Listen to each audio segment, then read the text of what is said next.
Hello everyone, good evening to all of you.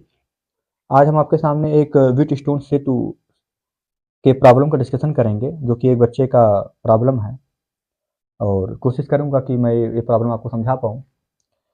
तो इसमें question क्या है, आप स्क्रीन पे देखें, क्वेश्चंस लिखा हुआ वहाँ पे। निम्नलिखित परिपथ आरेख संतुलित व्हीट स्टोन सेतु प्रदर्शित करता है। तो जो परिपथ आपका दिया हुआ है वो संतुलित व्हीट स्टोन सेतु है।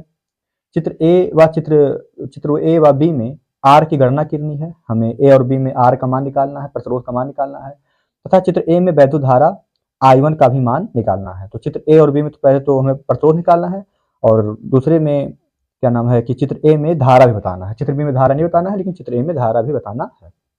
ये आपके सामने सवाल है। तो इस सवाल को लगाने के लिए हमें दो बेसिक इंफॉर्मेशन की जरूरत पड़ेगी। इनमें से पहला जो इन्फॉर्मेशन है आपका वो ये है कि व्हीट स्टोन सेतु संतुलित कब होता है। तो आप रफली देख लें यहाँ पे,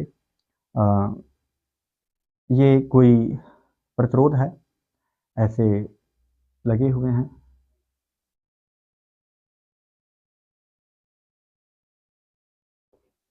बहुत अच्छा तो नहीं बना पा रहा हूँ, बट ठीक है। इस टाइप के ये प्रतिरोध है। ये है, मान लीजिए आपका ए है, ये बी है, ये सी है, ये डी है। ठीक है, ये पी, ये क्यू, और ये आर, और ये एस। तो अगर ये ए बी सी डी में जो चारों प्रतिरोध लगे हुए हैं, अगर ये व्हीट स्टोन सेतु को फॉलो करेंगे और संतुलित होगा, तो पी बाई क्यू और आर बाई एस, अगर पी बाई क्यू का रेशियो आर बाई एस है ना, P by Q R by S के बराबर है, तो कहते हैं कि ये व्हीट स्टोन सेतु संतुलित है।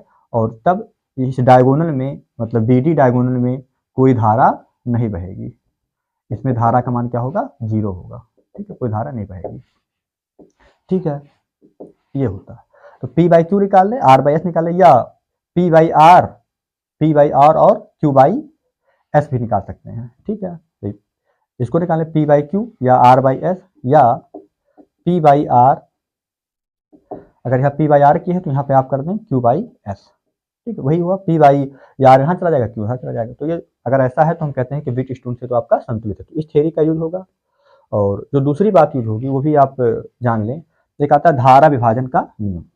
धारा विभाजन का नियम, धारा विभाजन नियम क्या कहता है, धारा विभाजन नियम, ये दोनों जानकारी अगर आपके पास है तो आप आराम से सवाल लगा ले जाएंगे। क्या है धारा विभाजन नियम? मान लीजिए ये प्रतिरोध आपके ऐसे जुड़े हुए हैं इस प्रकार से। ये प्रतिरोध आपका मान लीजिए R1 है और ये R2 है, और ये मान लीजिए आप किसी बैटरी या सेल से आपने जोड़ दिया है इस प्रकार। ठीक है, और यहाँ से जो धारा जा रही है आपकी वो I धारा है। ऐसे ये I धारा जा रही है, यहाँ पे I धारा दो भागों में बढ़ जाएगी। मान लीजिए R1 में धारा गई I1 और R2 प्रतिरोध में धारा गई I2। तो धारा विभाजन नियम कहता है कि जो I1 होगा, I1 का मान, अब ध्यान से देख लें, I1 का मान जो होगा, ध्यान से देख लें यहाँ पे, I1 का मान होगा, अगर I1 निकालना होगा तो ये R1 प्रतिरोध नहीं लेंगे, हम लेंगे R2 प्रतिरोध। तो ये हो जाएगा, I1 निकालना होगा तो R2 बटे हो जाएगा कुल प्रतिरोध R1 प्लस R2। तो ध्यान दें, जब R1 मतलब I1 निकालना होगा तो I1 में R1 है तो R1 को नहीं लेंगे, R2 वाला लेंगे। तो R2 बटे ये सेकंड वाला, सेकंड बटे टोटल। और यहाँ पे कुल धारा कितनी है, I मतलब I1 प्लस I2, कुल धारा I। और ये जो कुल धारा आपका I है वो कुछ और नहीं, I1 और I2 का जोड़ है। ठीक है, तो I1 निकालना होगा तो क्या हो जाएगा, I1 में R1 है तो R1 छोड़ के R2 बटे कुल प्रतिरोध R1 प्लस R2 और कुल धारा।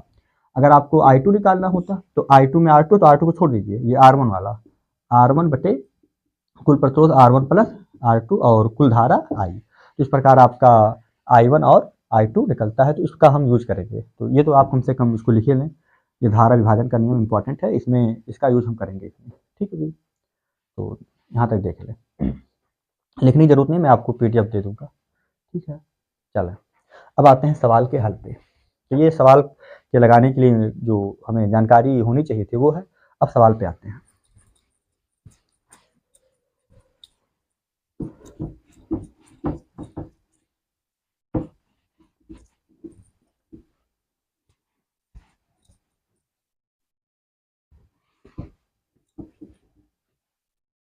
सवाल क्या कह रहा है, पहला देखते हैं।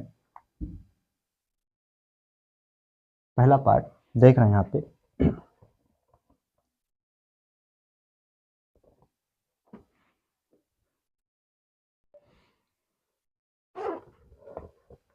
पहला पार्ट देखते हैं। तो पहले पार्ट का मैं चित्र यहाँ बना देता हूँ।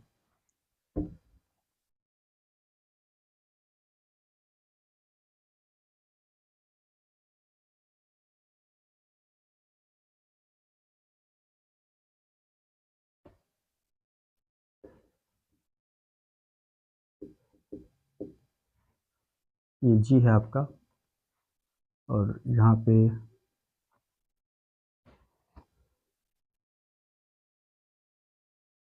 इस टाइप से है। बहुत अच्छा तो नहीं बना, ठीक है। और ये आपका है 15 ओम, ये आपका है 30 ओम, ये आपका है 6 ओम, और ये आपका है आर। ठीक है, हमें ही आर निकालना है। और ये आपका आ रहा है यहाँ से ऐसे 6 वोल्ट की जो बैटरी या सेल से जुड़ा हुआ है, जिसमें धारा जा रहा है I1 प्लस I2 जाएगा, और इसमें आपका धारा जा रहा है I1, और इस वाले में आ रहा है I2। ठीक है भी, चलें। और ये 6 ओम है, तो जो भी वापस आएगा यहाँ पे, और इसका नाम भी दिया हुआ है, ये ए है, ये बी है, और ये सी है, और ये डी है। तो इसमें जो धारा वापस आएगा वो I1 प्लस I2 होगा। ठीक है, तो सबसे पहले हमें इस आर का मान ज्ञात करना है। तो हम देख पा रहे हैं यहाँ पे ये संतुलित है। ए बी सी डी क्या है, ए बी सी डी जो प्रतिरोध लगे हैं वो संतुलित व्हीटस्टोन सेतु है। तो ये 15/30, तो ए ऑप्शन हो जाएगा 15/30। यहाँ चाहता हूँ लिख दो कि क्योंकि वीट, ये चूंकि वेट स्टोन सेतु संतुलित है, वेट स्टोन सेतु संतुलित है। अगर वेट स्टोन सेतु संतुलित है तो क्या मैं ये कह सकता हूँ कि 15/30 बराबर होगा आपका R/6 के, R/6 के। अगर मैं इसको काट दूँ तो 15 का पहाड़ा 2 बार पढ़ेंगे तो 15 दूनी 30, तो ये हो जाएगा आपका 1/2 इज इक्वल टू R/6। अगर मैं क्रॉस मल्टीप्लाई करूँ तो 2R बराबर हो जाएगा आपका 6। 2 से इसको कैंसिल आउट 2 3 6, तो R का मान आ गया आपका 3 ओम। तो जो आपको पहले ज्ञात करना था R का मान, वो आ गया 3 ओम। फिर कह रहा है इसमें कि जो R है उसमें धारा बताइए, मतलब I1 बता रहा है। क्या बताना है? I1। ठीक है, तो भाई जो धारा इसमें जाएगी वही धारा इसमें आएगी। तो ये और ये श्रेणी क्रम में है, ये और ये श्रेणी क्रम में है। तो उसने ये भी कहा है कि चित्र ए में वैद्युत धारा I1 का मान भी बताइए। तो आइए I1 के मान के लिए हम काम करते हैं। तो ये हमारे पास आ गया R। टोटल विभवांतर कितना है? ये 6 वोल्ट दिया है। तो हमने कहा कि धारा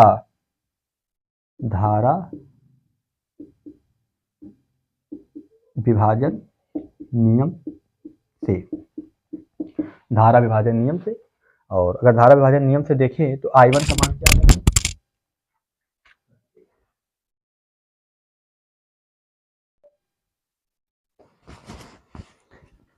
तो R का मान आ गया 3 ओम। चलिए अब इसके आगे हमें, क्योंकि इसी चित्र में प्रतिरोध ये I1 का मान भी निकालना है, तो I1 के मान के लिए इसको हम थोड़ा सिंप्लीफाई करते हैं। इसमें तो धारा जाएगी नहीं, इसमें धारा जाएगी नहीं, तो हम देखेंगे जो धारा इसमें जाएगी वो धारा इसमें जाएगी, और जो धारा इसमें आएगी वो धारा इसमें आएगी। तो ये दोनों श्रेणी में है और ये दोनों श्रेणी में है। तो इन दोनों का जोड़ और इन दोनों का जोड़ जो आएगा वो क्या होगा? समांतर में। तो अब यहाँ पे 15 है और ये 3 है, तो 15 और 3 18, तो ये हो जाएगा 18 ओम श्रेणी में। और ये आपका 6 और 30 36। तो अगर इस फिगर को मैं थोड़ा सा ऐसे बनाऊं तो ये इस प्रकार है। इन दोनों का तुल्य प्रतिरोध 15 और 3, आर का मान कितना है? 3, तो 15 3 18 ओम। ठीक है, ये हो गया। और इधर हो गया आपका ये 30 और 6 36 ओम, 36 ओम। ठीक है, फिर सेम चीज़ है, बस ये इस फॉर्म में आ गया। यहाँ से आ जाएगा ये आपका ये, और ये 6 वोल्ट की बैटरी है सेल है। ठीक है, और ये आपका जा रहा है I1 प्लस I2। थोड़ा सा साफ लिखा है, ये I1 प्लस I2 ये यहाँ जाएगा आपका। तो आपने देखा है कि इसमें तो I1 जा रहा था, ठीक है, और इसमें आपका कितना आ रहा था? I2 आ रहा था। ठीक है भैया, तो अगर हम यहाँ से I1 I2 धारा विभाजन का नियम लगाएं तो धारा विभाजन का नियम क्या हो जाएगा, ये देखें यहाँ पे धारा विभाजन के नियम से तो ये तुल्य प्रतिरोध पहले ना हो तो निकाल लेंगे अभी, ठीक है। अगर तुल्य प्रतिरोध पहले निकाल लें तो V बराबर IR आ जाएगा। तो यहाँ हमको I1 चाहिए, तो I1 का मान क्या आएगा, यहाँ से देखते हैं, धारा विभाजन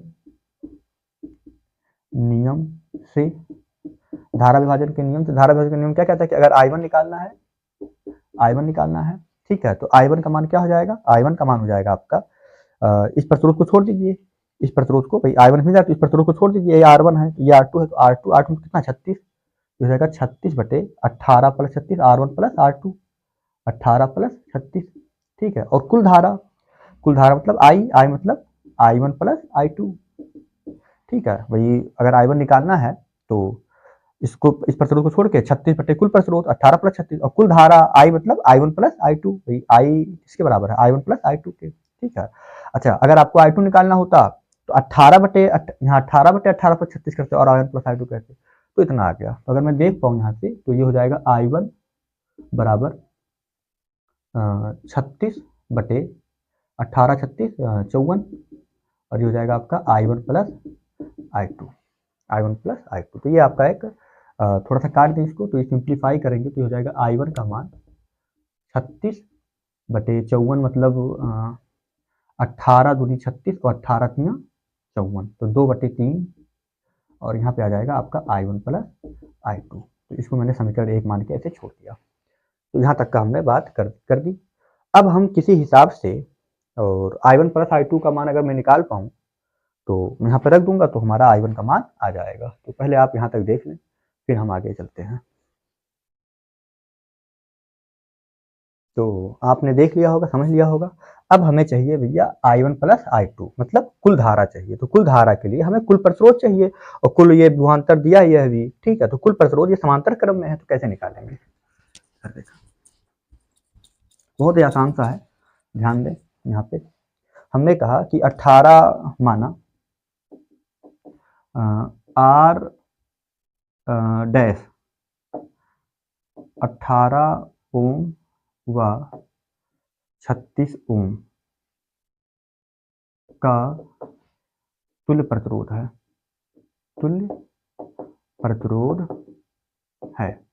ठीक है। तो अगर तुल्य प्रतिरोध है तो 1/18 डैश बराबर 1/18 और 1/36। अब इसको सॉल्व करेंगे तो R डैश का मान 12 आएगा, लेकिन मैं सॉल्व कर दे रहा हूँ। 1/R डैश 18 और 36 का एलसीएम 36 होता है, एलसीएम आप निकालना जानते होंगे। यहाँ 18 यहाँ 36 है। अगर मैं 2 से काटूंगा तो 9, यहाँ से आ जाएगा 18, फिर 2 से काटूंगा तो 9 और ये फिर आ जाएगा 9, फिर 9 से काटेंगे तो 9 में 18 दूनी 36। तो एलसीएम निकालना जानते हैं तो 36 आएगा। तो 18 दूनी 36 यहाँ 2 हो गया और 36 का पहाड़ा 1 हो गया। तो ये हो गया आपका 1/R डैश बराबर 3/36। 3 से काटेंगे तो 3 का पहाड़ा बार पढ़ेंगे तो 36 आएगा। तो ये आएगा आपका 1/R डैश बराबर 1/12, ठीक है। तो यहाँ से जब इसको पलटेंगे तो इसको मिटा दे रहा हूँ, इसका काम नहीं है, ठीक है। तो उसको आप इसका रेसिप्रोकल करेंगे तो R डैश आ जाएगा 12 ओम। तो ये आ गया कुल प्रतिरोध। और चूंकि V बराबर होता है IR, V बराबर IR, तो V का मान 6 है, I का मान आपका I1 + I2 है और R का मान आपका 12 है, ठीक है। तो यहाँ से हो जाएगा I1 + I2 का मान आपका हो जाएगा 6/12, तो 6 दूनी 12, तो I1 + I2 का मान आ गया 1/2 आ गया, ठीक है। अब I1 + I2 का मान समीकरण 1 में रखने पर यहाँ कर देता हूँ मैं, I1 + I2 का मान समीकरण 1 में रखने पर, तो समीकरण 1 में रख देंगे तो ये आपका I1 आ जाएगा 2/3 और I1 + I2 कितना है आपका 1/2, तो 2 से 2 कट गया तो I1 बराबर आ जाएगा 1/3 एम्पियर। 1/3 मतलब कितना, भाग देंगे तो 0.33 एम्पियर, तो ये आ जाएगा I1। इसी प्रकार आप I2 भी निकाल सकते थे, ठीक है भाई। I2 होता तो बस यहाँ पे R2 हो जाता और क्या 18/54 होता, ठीक है। जो 36/54 है वो 18/54 होता, ठीक है। तो ये आपका आ गया पहले का पूरा आंसर। अब हम दूसरे में निकालेंगे, दूसरे चित्र का, बी वाले चित्र का आर निकालेंगे। तो यहाँ तक आप देख लें। तो इसको मिटा दे रहा हूँ, ये तो आपने आए क्या उसमें, ये अब यहाँ तक का लिख लें। तो ये आपका पहला पार्ट यहाँ पे खत्म होता है। अब हम आते हैं दूसरे पार्ट पे। चलिए अब सेकंड पार्ट पे आते हैं। मैंने चित्र बना दिया है, वैसे आप स्क्रीन पे आप चित्र को देखें। आर का मान निकालना है। तो ये संतुलित ब्रिजस्टोन सेतु है, तो संतुलित ब्रिजस्टोन सेतु में इसका रेशियो इसके साथ और इस पूरे का रेशियो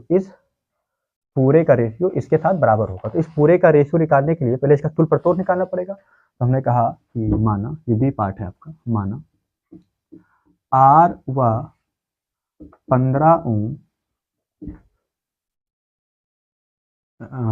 का तुल्य प्रतिरोध आर ई क्यू है, इक्विवेलेंट है ना, आर ई क्यू है, ठीक है। और आर और 15 ओम क्या है, समांतर क्रम में है, तब 1/r(EQ) बराबर 1/r प्लस 1/15। इसको अगर आप सॉल्व कीजिए तो 1/r(EQ) बराबर 15r। तो ये हो जाएगा, r से r कटेगा तो 15 और 15 से 15 कटेगा तो r। इसको जब पलटेंगे आप तो r(EQ) मतलब रेसिप्रोकल करेंगे तो r(EQ) का मान आ जाएगा 15r बटे, ये 15 नहीं है, ये 1.5 है, सॉरी क्या है, 1.5। तो ठीक है, 1/, ये 1.5, ठीक, गलती नहीं है, ये तो 15 ही है ना, r और 15, ये तो 15 है, ये 1.5 है ना। चलो कोई बात नहीं, तो ये अब सही है, सब कुछ सही है। तो 15r ये हो जाएगा आपका 15 प्लस r, ठीक है। तो ये आपका आ गया r। ओके, अब हम देख पा रहे हैं कि हमें चूंकि मैंने यहाँ कहा कि व्हीट स्टोन सेतु संतुलित है, तो अगर संतुलित है, यहाँ देखें, अगर संतुलित है तब ये 6 का रेशियो 3 के साथ, 6 का रेशियो 3 के साथ मैंने इसलिए बना लिया है कि स्क्रीन पे आपको दिख रहा है, मुझे दिख नहीं रहा है, तो मैंने अपनी सुविधा के लिए बनाया है। तो ये हो जाएगा 6/3 बराबर, इसका ये पूरा कितना है आपका, ये आया है आपका 15r बटे 15 प्लस r, और ये टोटल हो जाएगा, ये पूरा हो गया, और यहाँ नीचे हो जाएगा 1.5। ओके, थोड़ा सा बड़ा लिखता हूँ मैं, 1.5। तो ये हो जाएगा 6/3 मतलब 3 दूनी 6, तो 2 बराबर हो जाएगा 15r बटे 1.5, और ये 15 प्लस r। 1.5 मतलब नीचे 10 आएगा, 10 चला जाएगा ऊपर, लिख रहा हूँ यहाँ पे, देखें यहाँ पे क्या है, ये 15r, ये 15/10, और ये 15 प्लस r, और ये 10 चला जाएगा ऊपर, तो कितना हो जाएगा, ये 2 बराबर 15r, और गुणे हो जाएगा 10, और नीचे हो जाएगा 15 प्लस 15 गुणे 15 प्लस r। तो इस 15 से 15 कट गया, तो यहाँ हो गया आपका 2 बराबर 10/15 प्लस r। ओके, तो क्रॉस गुणा कर दीजिए, तो ये हो गया 15 दूनी 30 प्लस 2r, और ये r पड़ा रहेगा, ये r बचा रहेगा यहाँ पे, ये 15 कटा है ना, ये r बचा है, तो 10r, तो ये 10r पड़ा रहेगा। तो ये हो गया 2r बराबर 10r, तो ये हो जाएगा 30 बराबर 8r, और ये 2 से काटेंगे तो 15, 2 से काटेंगे तो 4,